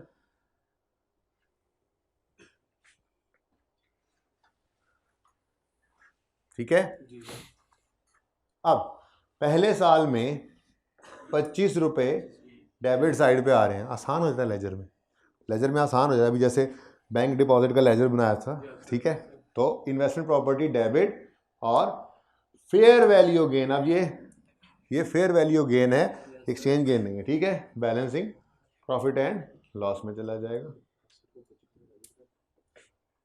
और अगले साल में ये 95 ओपनिंग बनाओ यकम जनवरी 12 पर, और 30 रुपए का फेयर वैल्यू लॉस आ गया बैलेंसिंग, ये भी प्रॉफिट एंड लॉस में चला जाएगा। ये तरीका था हमारा इन्वेस्टमेंट प्रॉपर्टी का फेयर वैल्यू मॉडल पे, ठीक है। फेयर वैल्यू मॉडल पे है तो बताएं जी, एसेट बढ़ गया पहले साल में, investment property debit, fair value gain profit and loss में क्रेडिट 25 रुपए से। अगले साल कोई एंट्री नहीं, डेप्रिसिएशन की ना खरीदने की। अगले साल के एंड पे भी उठाकर ले गए इसको फेयर वैल्यू पर, तो 31 दिसंबर 12 पर fair value loss, profit and loss के अंदर डेबिट और इन्वेस्टमेंट प्रॉपर्टी क्रेडिट 30 रुपये। ठीक है, ये है जी फेयर वैल्यू मॉडल और कॉस्ट मॉडल जो हमने पढ़ा था इन्वेस्टमेंट प्रॉपर्टी में। ठीक है, अब इसको मिक्स करते हैं IAS 21 के साथ। कोई नोट करने की जरूरत नहीं, लिखा हुआ सब कुछ, ये देखें।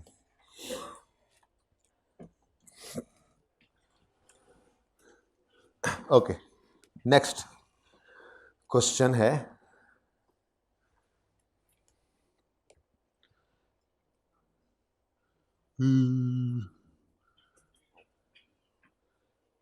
अच्छा जी, सवाल करते हैं यहाँ पे सॉल्व। ये सवाल हमारे सामने है और इस सवाल के अंदर रिक्वायरमेंट है जनरल एंट्रीज कर दें। ठीक है, we purchase a property in USA for capital appreciation costing $30 on यकम जनवरी 15, जिस दिन $1 था 130 का मल्टीप्लाई से करेंगे। Fair value on 31 December 15 is $70 and fair value on 31 December 16 is $25 और साथ ही उस दिन का रेट भी दिया हुआ है। आगे लिखें prepare entries assuming fair value model is use. ठीक है, prepare general entries assuming, assume लिख लो आगे, assuming fair value model is use. अच्छा जी, सबसे पहली भी छोड़ो, आखिरी भी छोड़ो, लेजर ही बनाओ। पहले क्या कर लो, पहले लेजर बना लो।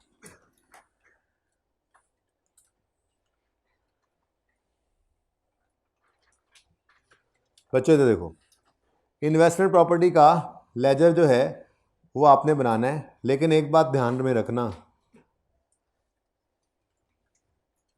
इस परेशानी में ना कहीं पड़ जाना जी। 30 से 70 पे फेयर वैल्यू भी गई है, पर डॉलर 130 से 135 पे आया है, फिर 70 से 25 पे भी हुआ है, डॉलर 132 पे हुआ है।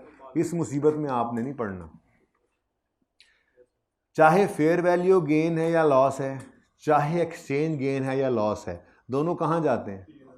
जब दोनों ही प्रॉफिट एंड लॉस में जाते हैं तो फिर टेंशन किस बात की है, सोचने की कोई ज़रूरत है? टोटल ही एक फिगर निकाला करेंगे, किसी एक तरफ गेन किसी एक तरफ लॉस, नेट में ही हमें आंसर मिल जाया करेगा, अलग अलग सोचने की इसको ज़रूरत नहीं होगी। ठीक है, तो इन्वेस्टमेंट प्रॉपर्टी का लेजर बनने लगा है जी।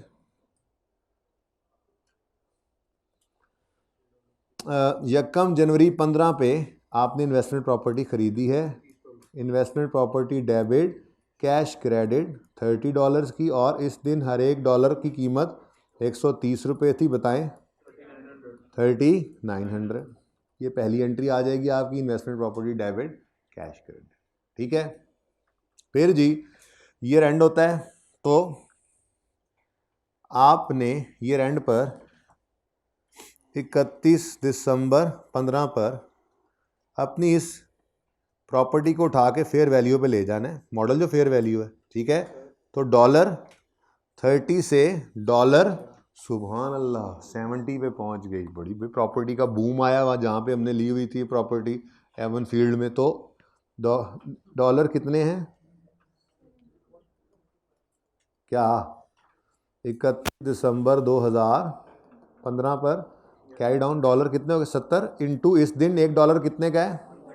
135 का जी। फरमाएं।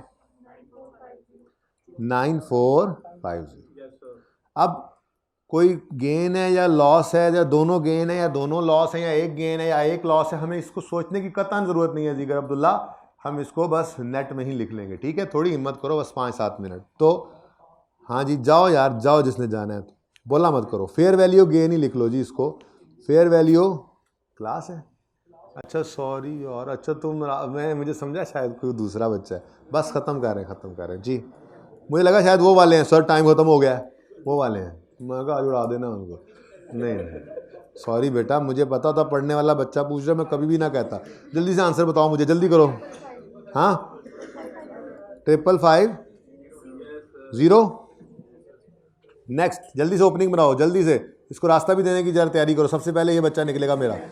ब्रॉड डाउन, मैं हंसने की जरूरत नहीं, सचमुच कह रहा हूँ। उसके बाद फिर मैं निकलूंगा, फिर आप लोग जी। 31 दिसंबर 16 कैरी डाउन बताओ भाई। डॉलर 30